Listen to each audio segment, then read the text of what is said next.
नमस्कार, स्वागत है आप सभी का डीडी न्यूज में। आपके साथ न्यूज 10 लेकर हाजिर हूं मैं संध्या शर्मा। आइए बुलेटिन की शुरुआत कर लेते हैं हेडलाइंस के साथ। संसद के दोनों सदनों में आज बजट पर आगे की चर्चा। अविश्वास प्रस्ताव के फैसले तक लोकसभा में नहीं जाएंगे स्पीकर ओम बिरला। नैतिकता के आधार पर लिया बड़ा फैसला।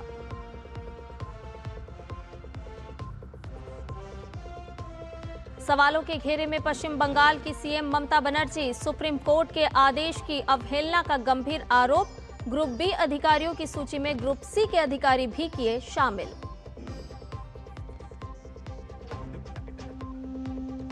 उत्तर प्रदेश विधानमंडल में आज पेश होगा राज्य का बजट। सीएम योगी ने कहा, बजट से आत्मनिर्भर विकसित उत्तर प्रदेश के संकल्प को मिलेगी नई दिशा।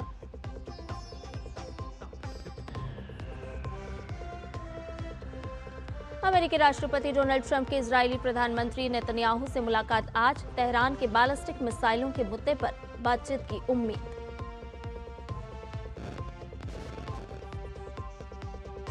और टी20 वर्ल्ड कप में आज 3 बड़े मुकाबले। दक्षिण अफ्रीका और अफगानिस्तान समेत ऑस्ट्रेलिया और आयरलैंड होंगे आमने सामने, तो वहीं इंग्लैंड और वेस्ट इंडीज की होगी भिड़ंत।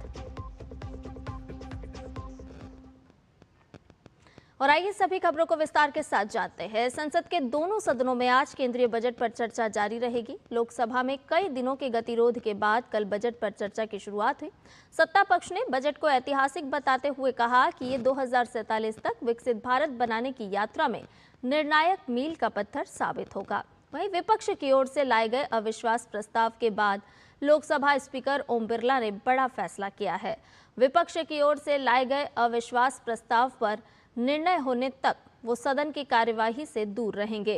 कल विपक्ष ने स्पीकर के खिलाफ अविश्वास प्रस्ताव का नोटिस दिया। विपक्ष ने ये नोटिस लोकसभा के महासचिव को सौंपा। लोकसभा सचिवालय के सूत्रों ने बताया कि नोटिस की जांच किए जाने के बाद ही नियमानुसार आगे की कार्रवाई होगी। फैसला होने तक ओम बिरला लोकसभा नहीं जाएंगे। हालांकि संसदीय नियमों में ऐसी कोई बाध्यता तो नहीं है, लेकिन इसके बावजूद ओम बिरला ने खुद सदन में न जाने का फैसला किया है।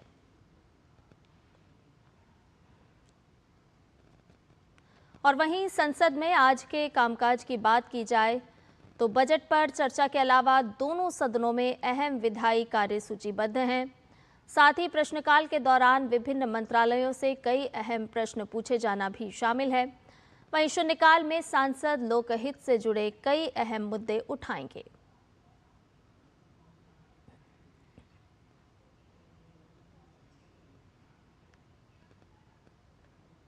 चलिए और ताज़ा अपडेट ले लेते हैं। हमारे संवाददाता ऋषि कुमार इस पूरी खबर पर हमारे साथ बन गए हैं। ऋषि, सबसे पहले तो यही बताइए कि लोकसभा में 1 घंटे के बाद दोनों ही सदनों की कार्रवाई की शुरुआत होने वाली है, तो लोकसभा में गतिरोध टूटा है। बजट पर चर्चा आगे बढ़ती हुई नजर आएगी आज। बिल्कुल गतिरोध टूटा है और कल हमने देखा था कि यह गतिरोध जब टूटा तो उसके बाद सदन में बजट पर चर्चा विस्तार से शुरू हुई और अधिकांश जो विपक्ष के सांसद थे, जिसमें समाजवादी पार्टी, टीएमसी के नेता और अन्य दलों के नेता, हालांकि ट्रेजरी बेंचेस के भी कई नेताओं ने बजट पर अपने राय व्यक्त की, लेकिन कहा जा सकता है कि गतिरोध टूटने के बाद आज जब बजट पर चर्चा आगे बढ़ेगी तो और कई सारे मुद्दे तमाम सदन के पटल पर आएंगे। लेकिन जिस तरीके से कांग्रेस पार्टी ने एक तरफा अपनी रणनीति को आगे बढ़ाने की कोशिश की थी, उसमें जो विपक्ष के जो अन्य नेता हैं, जो राजनीतिक पार्टियां हैं, उन्होंने कल साफ कहा था कि उन्हें बजट पर बोलने के लिए रोका न जाए और आप अपने मुद्दों की वजह से इस तरीके की चीज़ों को आगे नहीं रख सकते कि जिसमें बजट पर चर्चा ही ना हो पाए। ये बात कांग्रेस की समझ में आ गई कि बाकी के जो नेता हैं या राजनीतिक दल हैं वो बजट पर चर्चा चाहते हैं। तो इसका लिहाज करते हुए कांग्रेस ने कल अपना जो शोर शराबा और हंगामा करने की जो रणनीति थी उसको त्याग कर चर्चा करने को बेहतर समझा और इसका स्वागत भी हुआ। सरकार ने भी कहा और सरकार की तरफ से प्रयास भी हुए। संसदीय कार्य मंत्री ने भी कोशिश की थी कि यह डेडलॉक टूटे और चर्चा आगे बढ़े। तो चर्चा तो शुरू हो गई है, लेकिन आज जब चर्चा में मुद्दे उठेंगे या शून्यकाल और प्रश्नकाल के दौरान कांग्रेस का खास तौर से रुख क्या रहता है वो भी देखना होगा। लेकिन जो स्पीकर को लेकर जो वस्तु स्थिति है कि एक नोटिस दिया गया है विपक्ष की तरफ से, जिसमें कि उनको हटाए जाने से लेकर उन पर चर्चा करने का जो प्रस्ताव है, जिसमें कि उन्होंने स्पीकर में अपना अविश्वास व्यक्त किया है, तो उस पर भी आज स्थिति स्पष्ट होने की उम्मीद है कि इस पर जो नोटिस है वो उसका लीगल स्टेटस क्या है, क्या वो पूरी तरीके से सही है, इस पर आगे की स्थिति क्या बनेगी, चर्चा कब होगी, तो इस पर भी आज हम देखेंगे कि कोई ना कोई डेवलपमेंट दिखाई दे सकता है। वहीं राज्यसभा में देखें तो राज्यसभा में गतिरोध नहीं है और वहाँ पर बजट पर चर्चा जो कल चल रही थी वो भी आज भी आगे बढ़ेगी और उम्मीद है कि अगर ये चर्चा कंप्लीट हो जाए तो संभवतः वित्त मंत्री का आज इस पर कोई जवाब भी आ जाए। जी ऋषि, लोकसभा की अगर हम बात करें तो दो तरह की तस्वीरें हमारे सामने हैं। हमने देखा कि विपक्ष लगातार गतिरोध बनाए रखे हुए था, हंगामा कर रहा था, एक वो तस्वीर, और दूसरी तस्वीर कि जब विपक्ष की तरफ से ही अविश्वास प्रस्ताव का नोटिस दिया जाता है तो लोकसभा अध्यक्ष निर्णय लेते हैं कि जब तक इस पर कोई निर्णय नहीं आ जाता वो सदन की कार्रवाई में नहीं पहुंचेंगे, उस आसन पर नहीं पहुंचेंगे। बिल्कुल, देखिए जिस तरीके से अध्यक्ष का जो पद है एक न्यूट्रल एस्पेक्ट के साथ सदन में अपनी भूमिका निभाता है, तो ऐसे में जो लोकसभा अध्यक्ष हैं उन्होंने एक शुचिता का परिचय देते हुए ये बात रखी है कि जब तक उनके ऊपर जो भी नोटिस आया है उनके खिलाफ उस पर कोई भी वस्तु स्थिति स्पष्ट नहीं होती है और कोई भी निर्णय नहीं हो जाता है, तब तक वो सदन की जो पीठासीन होने की जो उनका जो दायित्व है उसका निर्वहन नहीं करेंगे और एक न्यूट्रल पर्सपेक्ट में इस चीज़ को आगे बढ़ने का अवसर देंगे। क्योंकि ऐसे में हालांकि ये कोई कानूनी प्रावधान नहीं है, लेकिन जो अध्यक्ष हैं वो कहा जाता है सदन के अध्यक्ष होते हैं, तो एक न्यूट्रल अपने आप को रखने के लिए उन्होंने ये राजनीतिक शुचिता का परिचय दिया है।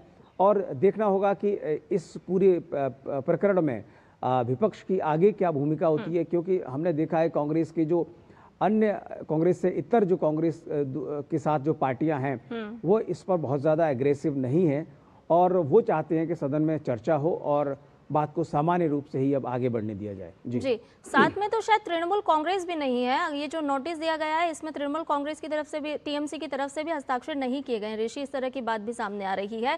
यहाँ पर अब सवाल ये उठता है कि जिस तरह से विपक्ष लगातार एक हंगामे की रणनीति के तहत सदन के भीतर और सदन के बाहर था, लेकिन अब ये गतिरोध टूटा है तो कहीं ना कहीं देश की अर्थव्यवस्था को लेकर के जिस बजट पर वास्तविक चर्चा की उम्मीद पूरा देश कर रहा था वो चर्चा अब लगातार आगे बढ़ती हुई नजर आएगी।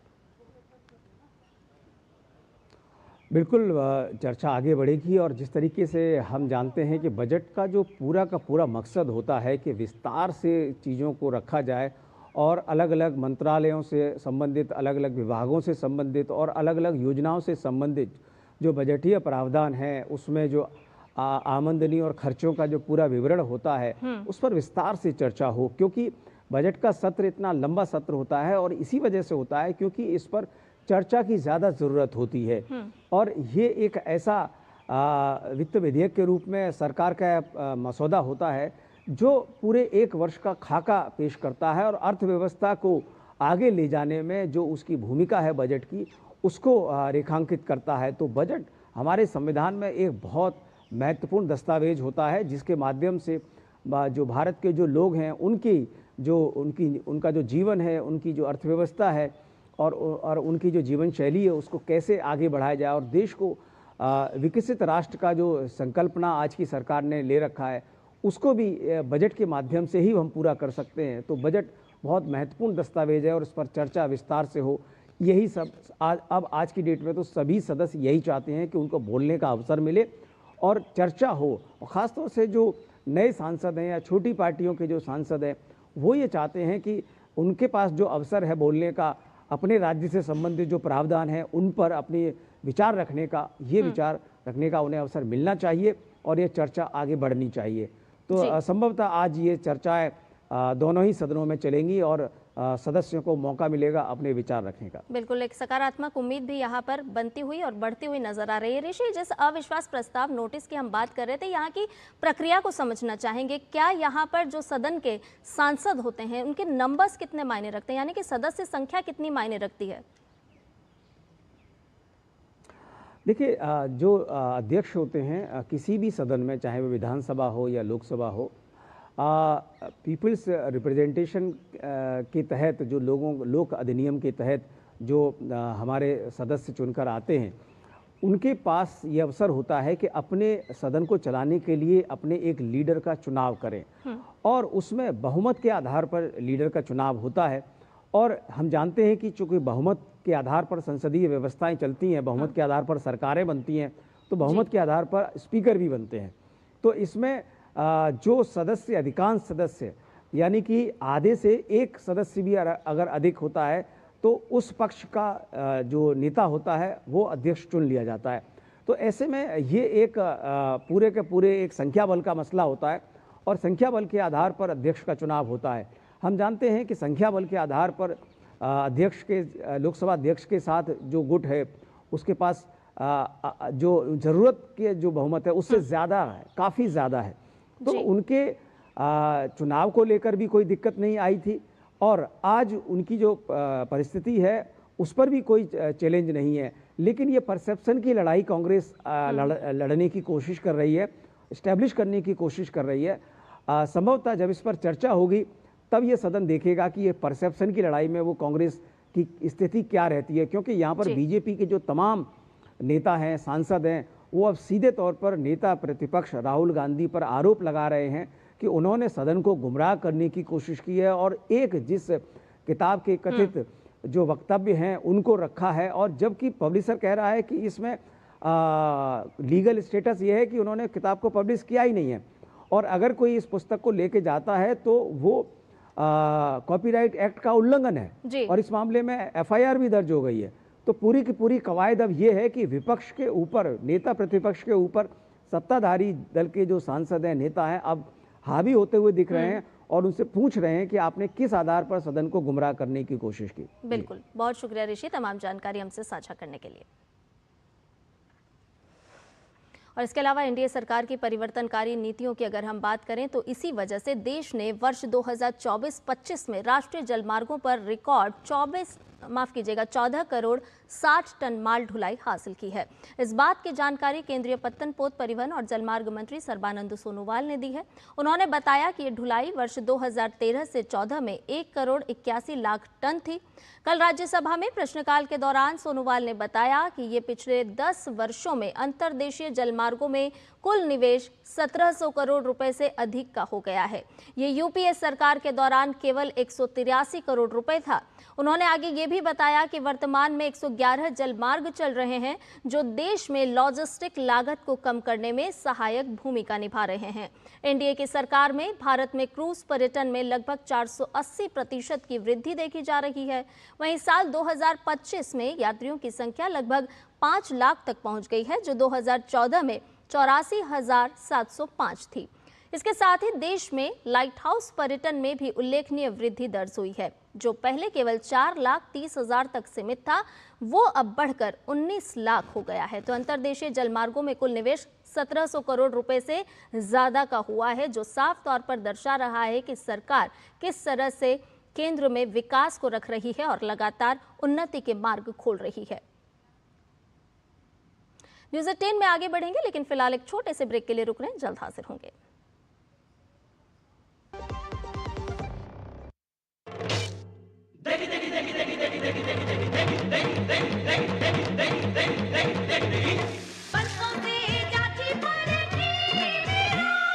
MBH की देगी मिर्च, देगी मिर्च का तड़का, अंग अंग फड़का। MBH की देगी मिर्च।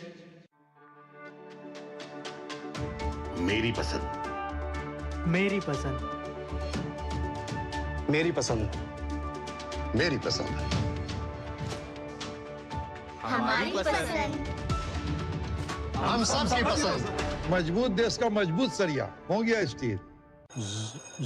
Message message message dear investor, एक एक्सपर्ट स्टॉक टिप खास आपके लिए। ये ऐप डाउनलोड करो और पैसे डबल करो। एक्सपर्ट जी, बदमाश का बाप हूँ मैं। ऐप डाउनलोड करने से पहले मैं आपका पूरा रिपोर्ट कार्ड निकालूंगा। मैं मूर्ख नहीं हूँ। डिस्टेंस। यूपीआई कहता है अगर कोई ऐसी सलाह दे तो पहले एडवाइजर की पूरी जांच कर ले और कहे मैं मूर्ख नहीं।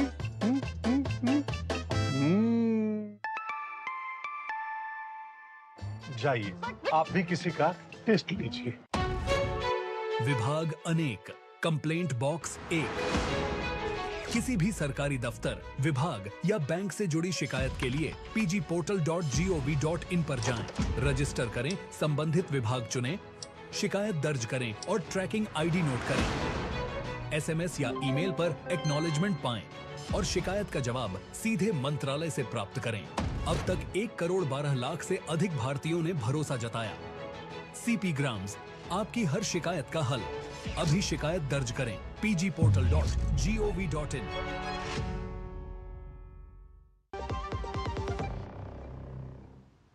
ब्रेक के बाद न्यूज़ 18 में आपका एक बार फिर से स्वागत है। खबरों में बढ़ते हैं आगे और बात करते हैं उत्तर प्रदेश की। आज उत्तर प्रदेश में योगी आदित्यनाथ सरकार दूसरे कार्यकाल का आखिरी पूर्ण बजट पेश करने जा रही है।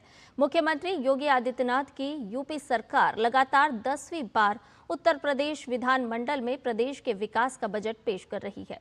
योगी आदित्यनाथ ने इस मौके पर एक्स पर पोस्ट किया और लिखा कि प्रधानमंत्री नरेंद्र मोदी के मार्गदर्शन में नया उत्तर प्रदेश समृद्ध राज्य के निर्माण की दिशा में निरंतर अग्रसर है। साथ ही उन्होंने ये भी कहा कि राज्य का आगामी बजट $1 ट्रिलियन इकोनॉमी के लक्ष्य की दिशा में राज्य की प्रगति को सुनिश्चित करने वाला होगा। योगी सरकार का कहना है कि ये बजट जनता की अपेक्षाओं, विकास की बदलती जरूरतों और सुशासन की प्रतिबद्धता को ध्यान में रखकर ही तैयार किया गया है। बात पश्चिम बंगाल की। यहां पर चल रही एसआईआर की प्रक्रिया को लेकर ममता बनर्जी सरकार एक बार फिर घेरे में है। अब उन पर सुप्रीम कोर्ट के आदेश की अवहेलना करने का गंभीर आरोप लगा है। दरअसल सुप्रीम कोर्ट ने निर्देश दिया था कि राज्य सरकार चुनाव आयोग की मांग के मुताबिक ग्रुप बी स्तर के अधिकारी उपलब्ध कराए ताकि माइक्रो ऑब्जर्वर्स की जगह उनका इस्तेमाल हो सके। इसी आदेश के पालन में राज्य सरकार ने 8,505 अधिकारियों की एक सूची चुनाव आयोग को सौंपी है। मंगलवार को जब सूची सार्वजनिक हुई तो सरकारी कर्मचारियों के संगठनों ने इस पर सवाल खड़े कर दिए। आरोप है कि सरकार द्वारा भेजी गई ग्रुप बी अधिकारियों की इस लिस्ट में बड़ी संख्या में ग्रुप सी कर्मचारियों के नाम शामिल कर दिए गए हैं। कर्मचारी संगठनों का कहना है कि ये सीधे तौर पर सुप्रीम कोर्ट के आदेश का उल्लंघन है। सीईओ कार्यालय ने इसके लिए राज्य प्रशासन से इन 8,505 कर्मचारियों का बायोडाटा मांगा है। उनका पद, विभाग, ईमेल आईडी, मोबाइल नंबर सहित तमाम जानकारी मांगी गई है। Typists, Anganwadi workers are not Group B officers. Anganwadi workers, para-teachers are not government employees. They are only project workers and para-teachers. इधर बीजेपी ने इसे ममता सरकार की एक चाल बताया है। बीजेपी का आरोप है कि जानबूझकर अयोग्य अधिकारियों की सूची दी जा रही है ताकि मतदाता सूची संशोधन प्रक्रिया को विफल किया जा सके। जानबूझ के एक झूठा लिस्ट तृणमूल सरकार ने दिया। कारण वो चाहते हैं इस विषय को लेके कोर्ट में केस हो और केस होने से विषय लंबा हो जाएगा। तब तक तो तृणमूल सरकार रह जाएंगे, लेकिन तृणमूल सरकार को ये मालूम नहीं है इनका जब समय खत्म हो जाएगा तो सरकार ऐसे ही चला जाएंगे। इस बीच एसआईआर प्रक्रिया के दौरान बंगाल में एक बांग्लादेशी नागरिक की पहचान हुई है। चुनाव आयोग ने उत्तर 24 परगना के हृदयपुर की इस घटना की जांच के आदेश दे दिए हैं। आयोग के सूत्रों के अनुसार मंजूरानी साहा नामक एक बुजुर्ग महिला पर आरोप है कि वो मूल रूप से बांग्लादेश की नागरिक है। बांग्लादेश में उनका मतदाता पहचान पत्र, जिसे हम वोटर आईडी कहते हैं, वो भी है। राज्य के मुख्य चुनाव अधिकारी के कार्यालय में दस्तावेजों के साथ शिकायत दर्ज होने के बाद सीईओ कार्यालय ने उत्तर 24 परगना के जिला अधिकारी को मामले की जांच के निर्देश दिए हैं।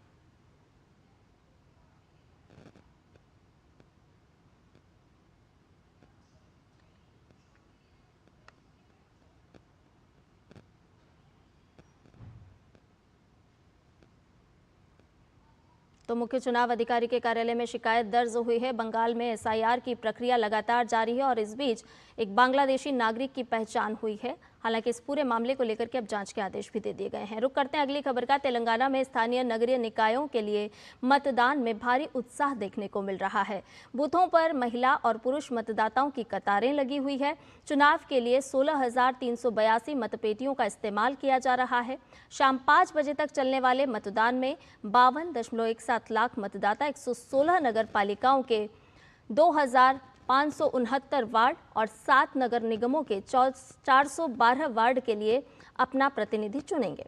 इस दौरान मतदाता नगर पालिका के 10,719 और नगर निगमों के 2,225 उम्मीदवारों के भाग्य का फैसला करेंगे।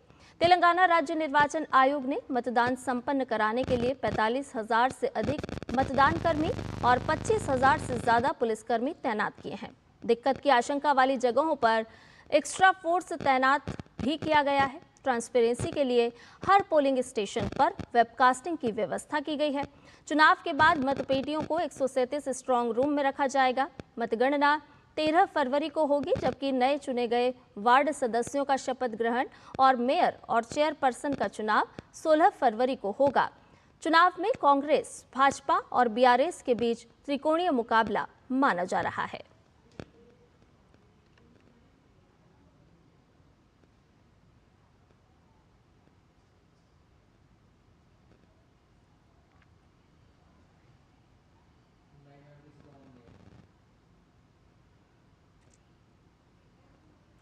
प्रधानमंत्री नरेंद्र मोदी ने पुण्यतिथि पर अंत्योदय और एकात्म मानववाद के प्रणेता पंडित दीनदयाल उपाध्याय को नमन किया है। पीएम ने सोशल मीडिया प्लेटफॉर्म एक्स पर अपने पोस्ट में लिखा है कि मातृभूमि के अनन्य उपासक पंडित दीनदयाल उपाध्याय जी को उनकी पुण्यतिथि पर सादर नमन। मूल्यों पर आधारित उनके सिद्धांत और विचार देश की हर पीढ़ी के लिए पथ प्रदर्शक बने रहेंगे। प्रधानमंत्री नरेंद्र मोदी ने सुभाषित को साझा करते हुए अपनी पोस्ट में लिखा है कि सर्वस्व समर्पण उस चेतना की अभिव्यक्ति है जिसमें राष्ट्र और मानवता सर्वोपरि होती है। अंत्योदय के प्रणेता पंडित दीनदयाल उपाध्याय जी ने भी इसी भावना से देश के जन जन को सशक्त बनाने के लिए अपना जीवन समर्पित कर दिया। यस्ये में हिमवंतो महित्वा यस्य समुद्रम रसया सहाहुः यस्ये माः प्रदिशो यस्य बाहु कस्मै देवाय हविषा विधेम। जिस राष्ट्र की महिमा का गान हिमालय करता है, जिसकी कीर्ति नदियों के साथ समुद्र तक प्रवाहित होती है और जिसकी भुजाओं के समान दिशाएं उसे नमन करती हैं, उस राष्ट्र को हम अपना सर्वस्व समर्पित करें। To the nation whose greatness is sung by the Himalayas, whose glory flows with the rivers to the ocean, and to whom the directions bow like mighty arms, we offer our entire being in dedication. केंद्रीय मंत्री अमित शाह ने एकात्म मानववाद के प्रणेता पंडित दीनदयाल उपाध्याय की पुण्यतिथि पर उन्हें श्रद्धांजलि दी है। उन्होंने कहा कि अंतिम पंक्ति में खड़े व्यक्ति का विकास ही राष्ट्र के विकास का परिचायक है। ऐसा विचार देने वाले दीनदयाल जी असंख्य पीढ़ियों के लिए राष्ट्र निर्माण की प्रेरणा बने रहेंगे।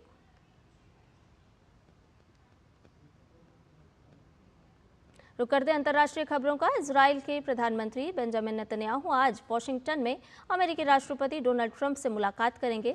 इस दौरान नेतन्याहू ईरान के बैलिस्टिक मिसाइल कार्यक्रम पर कड़ा रुख अपनाने के लिए ट्रंप पर दबाव डालने की कोशिश करेंगे।